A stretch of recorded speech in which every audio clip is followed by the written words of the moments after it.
Welcome to What's a Beautiful Life Anyway? I'm your host, Jill Bennett.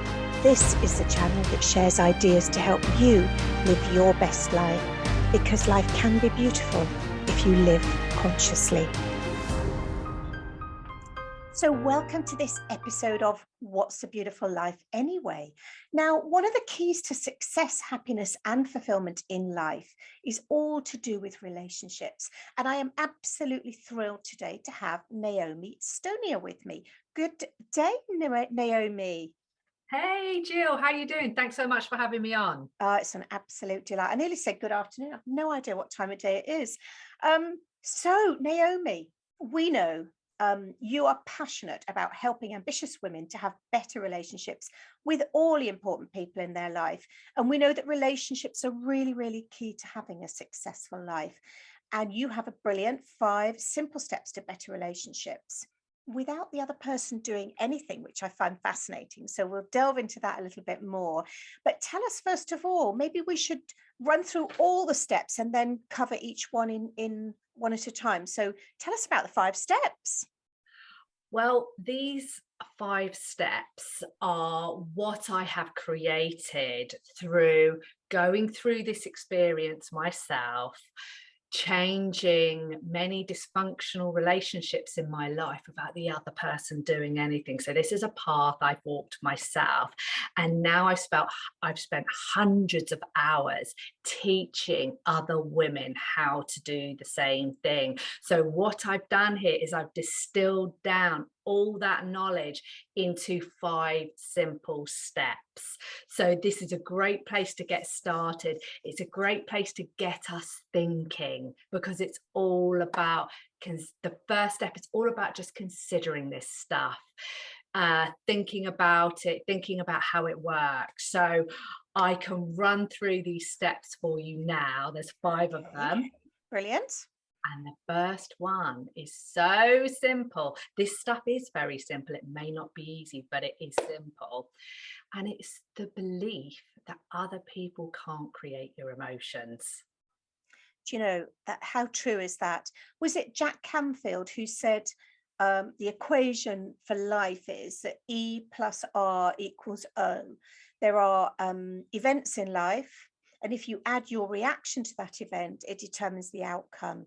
And I mean, a really simple example: someone cuts you up in traffic. What's the point of getting mad? The only person you're upsetting is yourself. What's the point of worrying about it? So you're absolutely right. I love that.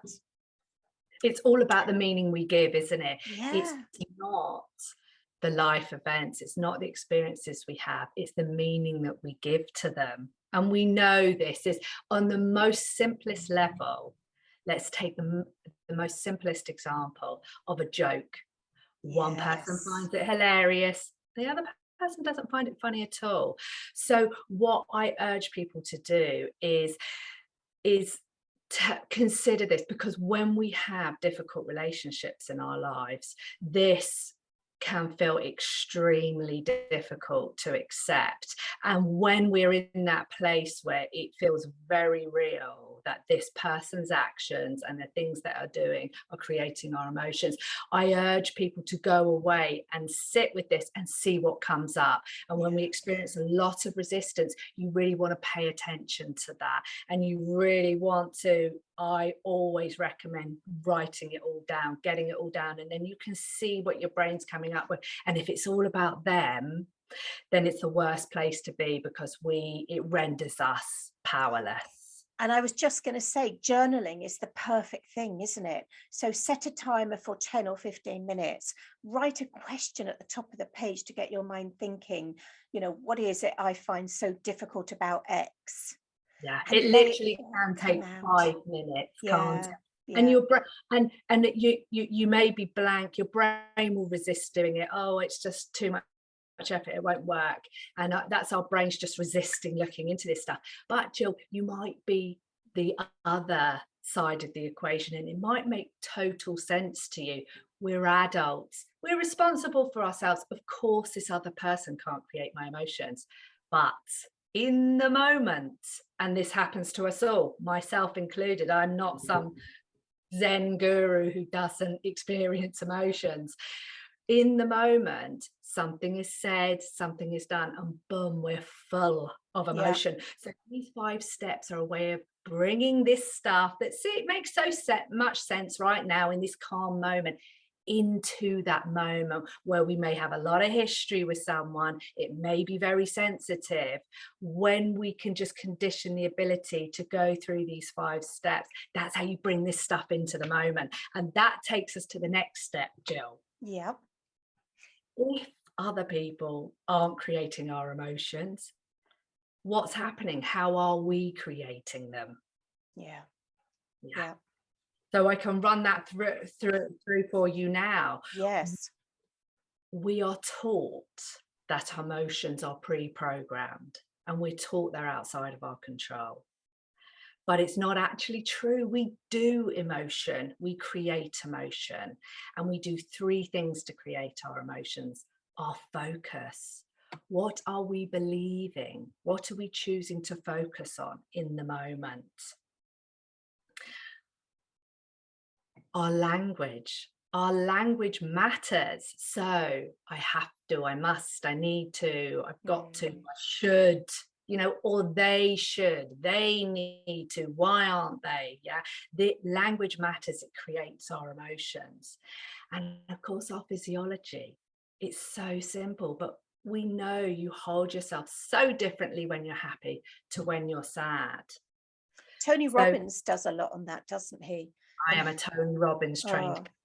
Okay. So I did his Unleash the Power Within, and you're right. If you're sitting all sort of, and your voice is low, but you just need to put your shoulders back, stand up, do a few star jumps, and emotionally you're in a completely different place. So Well, that's what Tony does, doesn't he? His events run for 12, he can run for 12 hours, 14, 16 hours in a day. And yeah, what he does is he gets you up, jumping, moving around, and he gets, we think, oh, I could never last for 16 hours. And what he teaches you is actually you're capable of far, far more. And he's breaking your limiting beliefs by doing these long days and making people jump up and down and find that energy. So these 3 things are what create our emotions. And if we switch our focus off the other person and onto these 3 things, you will find a lot out about yourself. It takes a lot of pressure off the moment. No, I agree. It's I don't know how many times I've said, especially to my children who are no longer children, they're young adults, but don't get upset by what they've said or what they've done. It's what they think of you is none of your business. Just focus on you and what you need. What I always say to people, Jill, is it's rather than saying I must stop, I must change, because what we do is we layer this stuff up, we stack it up, and we have shame and judgment about our feelings. We have feelings about our feelings. So when we struggle and we feel ashamed that we're struggling, that's how we go to judgment and blame to justify.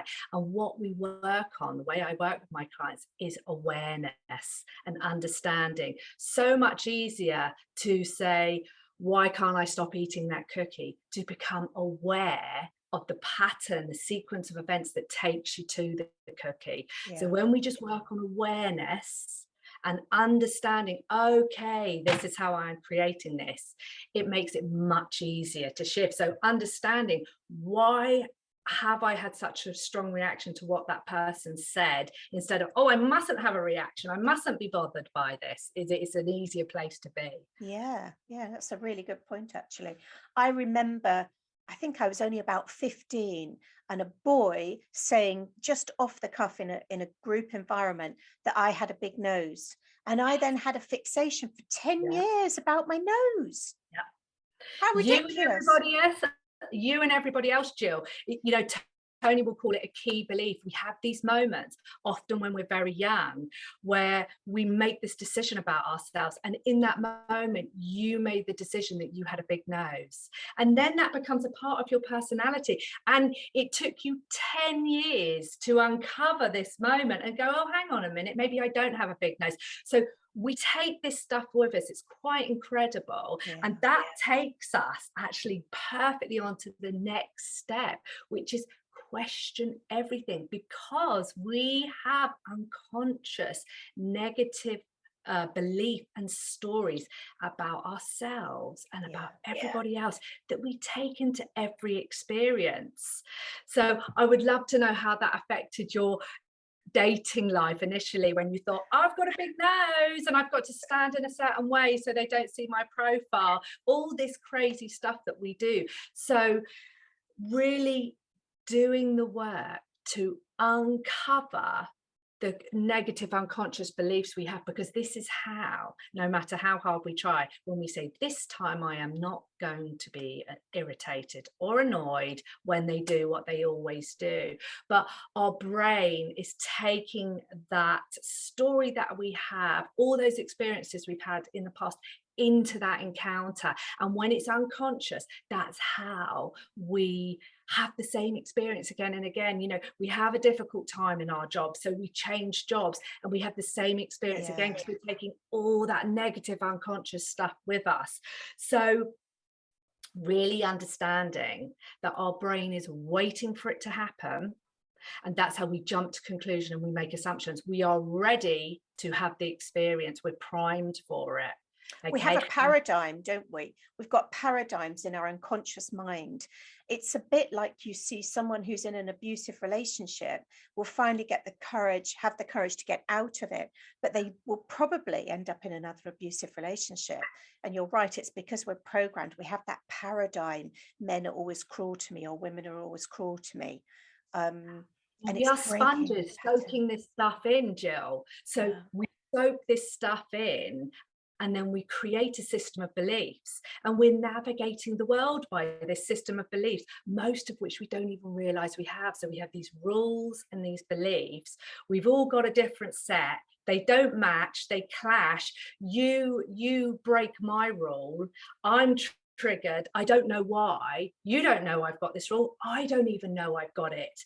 And we're having this experience, but and this is how we have all the problems. So questioning everything, you know, whatever comes up for me, I'm like, oh, I've conditioned the ability to go, oh, okay, I can see this. Is this true? You know, is this belief serving me? Yeah. So it takes some work, and that takes us on to step 4. And that is, do the work ahead of time. Plan. Okay, when we have been doing this stuff for decades, when we've been running these patterns, they whiz past lightning quick. So when I work with my clients and I say, okay, so how are you creating this emotion?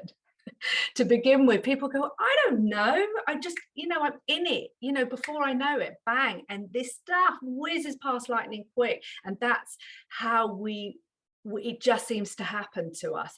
So setting the intention ahead of time to plan, okay, I know I have this experience, let me pay attention.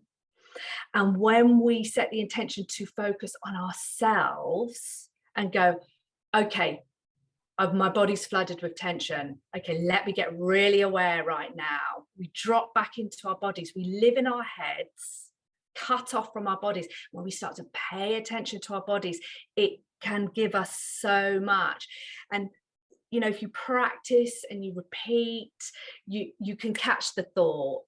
You can catch the language and go, okay, I've just noticed I've gone into, oh God, I've got to do this, I must do this, oh, I should do this, I should do that, or why aren't they doing it? Yeah. And when we catch that, that's how we start to understand.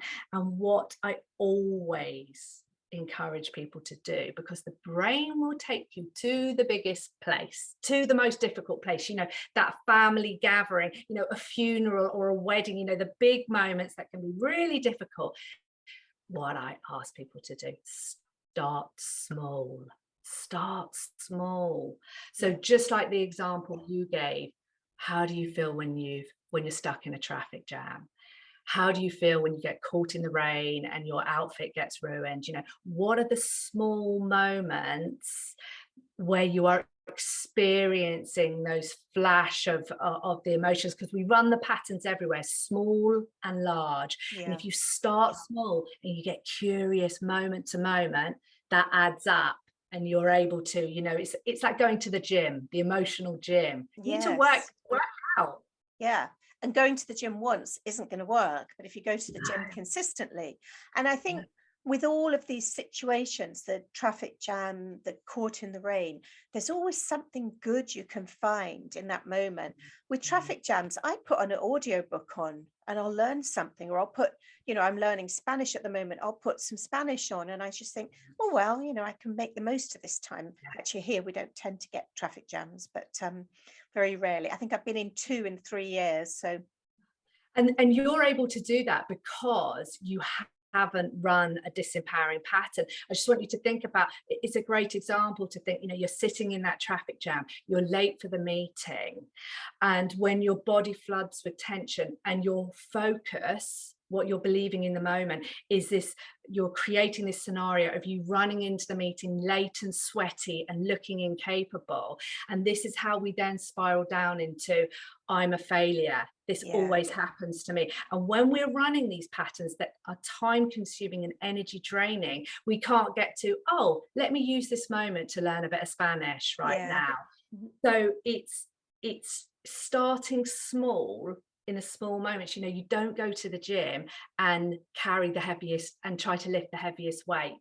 So you start in a small moment, you plan and you set the intentions ahead of time. And that takes us to step 5, creating the desire to do the work.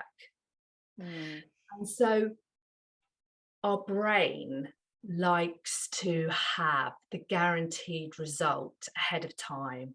It's a survival technique. It's what's kept us alive in the wild. We don't do anything different or risky unless the result is guaranteed. It's what's kept us alive as a race. And so being able to get really clear on what kind of relationship you want, for starters, because we can talk for a long time about the problem, but when we're asked, if you're anything like I was, okay, so what do you want? We can be stumped. I know I was completely stumped. What do you want? Because you're programmed to focus on the problem. Would that be different for different people? I guess it would. So what do you want in a partner relationship? What would you want in a relationship with your children? Would it be different? Whichever relationship it is that is causing you to experience these thoughts and feelings, ask yourself, how will I know when this is a good relationship? What does a good relationship look like here? And check in with, are you being realistic? Are you being reasonable? Okay. And once you get really clear on what a good relationship looks like, you can then ask yourself, what will life be? And often we don't want to even go there. Oh, it's not possible. It's not possible. It's not a good relationship isn't possible with this person. And that's our brains protecting us. But if you get clear, it's much easier for our brains to reach a goal when it's clear. And then the second piece of it, Jill, is to understand the value of doing the work. Because poor quality relationships are a time and energy drain. They literally take our time and energy, and they're very sneaky. They show up everywhere. So when we've got poor quality relationships with our family of origin, we repeat them, and this is how we don't have the work experiences. We have poor quality friendships, we struggle in our parenting and in our intimate relationships. So understanding the value of the work, when we change the story and we change our experience in a relationship without the other person doing anything, it can create a lot of confidence for us. Yeah. Yeah. I mean, my experience was when I changed, when I stopped, I took control of my experience in relationships in my life. My whole life changed. I left the job I'd been in for 15 years. I started my own business. My family and I, we took our daughter out of school and we moved to Italy, and we fulfilled a lifelong dream. And of course, that's not for everybody, but when you get your confidence back, you start making big, bold decisions quickly and easily. Yeah. Yeah. Loads into every area of your life. Yeah. And that's what life's about, isn't it? It's about being happy. It's about seizing the moment. It's about, Naomi, we're running out of time. And this is such a fascinating conversation because it is, just so We true. could talk forever, couldn't we, We about it? could, relationships are the key part of living. And there was a study that I read about in a book called Outliers by Malcolm Gladwell. And he talks about different groups of people and why they're different, and the research that went on to find out why they were different. And one of them was a group of Italians living in America, and they just had much better health and less heart disease than most Americans. And the research looked into this. They don't eat the typical American diet of burgers and pizza and whatever, but when they investigated, they did eat the American diet as well as the Italian. And they researched and couldn't work out what was going on. And then some other researchers from another university went to the area these people lived in, and they walked down the street first thing in the morning, and they noticed all these benches and people sitting, chatting. And they realized it was a sense of community. It was the fact that these people had relationships with each other, and there was no isolation, and Yeah. no one was lonely. They just had good relationships and community, and that made them all live longer and much healthier lives. So the work you're doing is amazing. How can you help our listeners? How can they? Yeah, I work with people one-to-one. Mhm. And so I offer a consult call, which in itself is very valuable. What we do is we look at where you're at now, where you want to get to, and how relationship coaching can bridge the gap between the two. And we explore all the specifics of working together. So my website, and I'll share the link, is plumocoaching.com. You can book a consult call with me there. And I have a free download, the 5 simple steps to creating better relationships, which goes through everything we talked about today. And you can get that at plumocoaching.com. Fantastic. Well, I'll put links to all of that in the show notes so people know where to find you. And thanks so much for joining us today, Naomi. My pleasure. Really great to talk to you. That was our episode this week on relationships with the lovely Naomi Stonier.